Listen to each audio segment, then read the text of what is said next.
Hi friends, welcome back to the channel and welcome back to yet another video. In today's video, I'm going to share with you people 3 quick, simple and easy breakfast recipes. And the best part about these recipes is that you can prepare them beforehand, like literally a night before, and go ahead and simply make them in the following morning. So I would like you people to try these recipes and let me know in the comment section below what do you all think about these breakfast ideas. I personally think that recipes that require pre-preparation and can be prepared and made night before are the best when it comes up to working women's and busy moms as well. So let's get started and see what I've got for you people. Here, the first recipe is the cheesy paneer paratha recipe, and for that I am going to create a flour. In the flour, I'm going to add some salt. Here is wheat flour. I'm going to add some sugar. Then I'll be adding some baking powder to it. Mix all of them together. If you want, you can skip the baking powder, but I just love the texture that it brings out in the parathas. And here I'm going to need a firm dough, and the dough is like you can prepare. This is the preparation that you can do a night before. Here I'm going to divide the dough into 5 equal parts, and the filling, for the filling I have simply grated processed cheese and paneer, 50% of both the things, and added some green coriander and green chilies, salt and pepper in it. So there was nothing exceptional to be shared about the filling of these parathas, so I just simply went ahead and skipped the part. So you can see I am just stuffing the filling entirely. Like, you can stuff this filling as much as you want in these parathas and they won't burst out, I can guarantee you. So here I am just filling the parathas. I'll just make these bowls that I am preparing, these lois, and then I'll just store them in the fridge after giving it a good coat of oil. Here you can see, and I'll store it overnight and I'll make the parathas following the next morning, as I've mentioned earlier. Here it's the next morning, it's breakfast time, and I'm just simply going ahead and dusting some dry flour on top of the loaves and just making sure that I am rolling them pretty well. And while I roll it, there is a tawa that is waiting for me. It's already heating.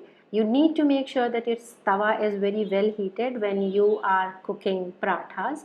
Parathas are not supposed to be made on a lighter heated tawa. That you need to make sure. Now here you can use anything and everything you want, be it oil, be it butter, be it ghee, anything you feel like for cooking your parathas. I am using desi ghee over here, and here you see the cheese will melt inside, the processed cheese will melt inside and give it a very nice texture.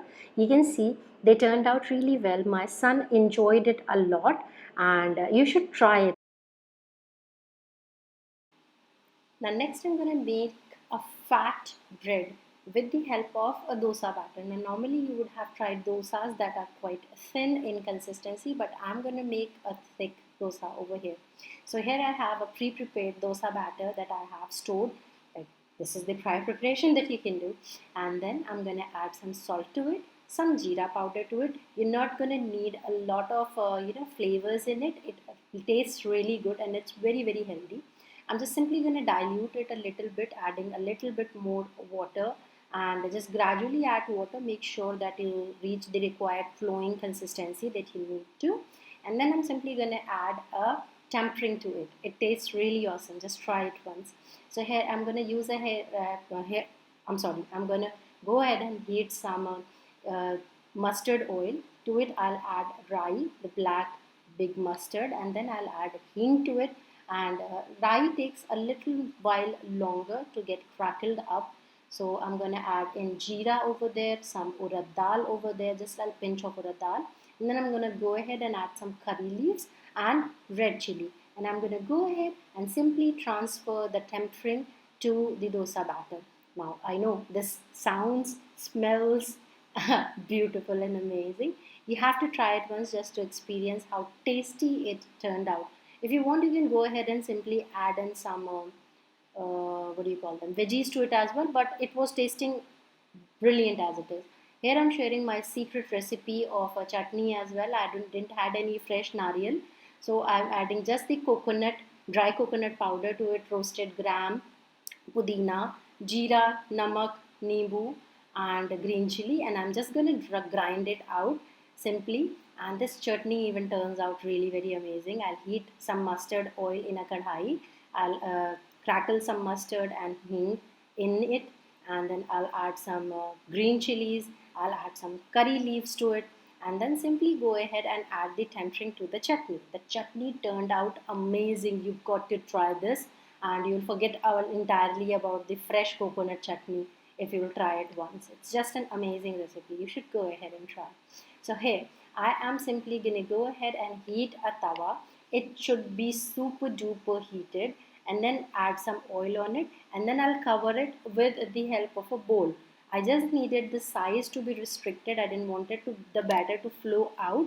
I wanted it to thicken up a little bit, and once the batter sets down, you can remove the katori, and after removing the katori, I'll simply go ahead and flip it. Now here I am using the reverse side of my spatula. I don't have a non-stick tawa. My tawa is iron made, and I just simply apply some tricks, and nothing sticks to the pan a lot. Here you can see I have prepared my bread, and it's quite thick yet very very tasty. So I hope you all will enjoy. If you people will try this recipe, do let me know in the comment section below what did you people felt about this one, and tell me what vegetables you added. Now, now I have went ahead and saved the best fun for the last. Here I'm going to share with you people the recipe of breakfast muffins and no maida to it. I am going to use wheat flour, 2 katoris of wheat flour, half katori semolina, 2 katoris of besan, and this is the proportion you need. Salt, baking powder, baking soda, red chili powder, jeera, and here I am adding some oil to it, and then I'm going to add some curd to it, and then I'm going to add my vegetables to it. For vegetables, I'm going to use some onions, some carrots, and some tomatoes. If you have capsicum, they'll definitely turn out to be a little bit more better. And to this batter I have added some baking soda as well, if I haven't mentioned it earlier. Here I have shared how I love cutting my vegetables. This is the portion that I did enjoy doing a lot, so I thought I have never shared it in any of my videos, so I just went ahead and recorded it and shared it with you people. So I'm going to grate some coconut carrot, and then I'm going to cut some fine some coriander and some what do you call it, green chili to it. Mix it when it is dry, and then go ahead and add some water to it. Like gradually add the water to it. You don't want the consistency to get ruined, because muffins are different. You need to pay attention upon the consistency of the batter. So here I am doing the same, adding little water at a time to make sure that everything sets in perfectly. You need to rest the batter for 10 minutes so that semolina can fluff up and make sure that the batter is perfect. Now here I am going to go ahead and grease my pan. Here I have used a tray. If you don't have a tray like a baking tray like that, you can simply go ahead and use some glass bowls for this as well. And if you want, you can make it in a kadhai as well. If you feel like you don't have a microwave, you can simply go ahead and make it in a kadhai. Now while those 10 minutes are passing, I am passing my time, so just going ahead and make sure that I have toppings, vegetables that I need to apply as toppings. So here I am cutting some tomatoes and onions. Over here you can see me pouring the batter. Now when you talk about muffins, the speciality is they fluff up. So you need to make sure that the batter is filled all the way to the neck so that they can fluff outwards and rise. So here I am doing the same, just making sure the batter is perfect. So here you can see the batter is like the consistency of the batter is perfect, plus the quantity turned out to be perfect for 6 muffins. And now I'm going to top it up with the veggies that I just cutted. This will make sure that the muffins crack really well and get cooked from inside. So just make sure you apply something as a topping on a muffin. So here I am just simply adding onions and tomatoes on top of it, and I'm just going to gently pat them in with the help of my knife. I have preheated my microwave on 200 degrees Celsius. I'm just going to place the tray inside my microwave and forget about it for 35 minutes. and you can use these 35 minutes as and however you want. I just took a bath for within these 35 minutes.